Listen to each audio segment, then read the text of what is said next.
কারণ কোনো কিছু পূর্ণ হওয়ার জন্য দুটি দিক আছে। একটা হচ্ছে ত্রুটি মুক্ত হওয়া, আর একটি হচ্ছে ভালো গুণ বৈশিষ্ট্যগুলি পরিপূর্ণ মাত্রায় থাকা। যেমন আপনারা এখানে মজলিসে হাজির হয়েছেন, আপনাদের সুন্দর একজন সুন্দর মানুষ হিসাবে ভালো মজলিসে বসার যোগ্য ব্যক্তি আপনি। এর জন্য দুটো দিক রয়েছে। একটা হচ্ছে আপনার শরীরে ময়লা আবর্জনা গন্ধ কাপড়ে এ না থাকে যেন, তাই না?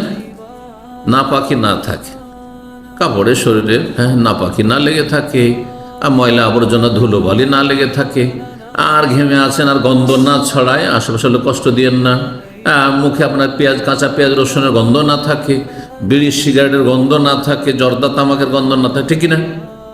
এটা হচ্ছে ত্রুটি মুক্ত হওয়া।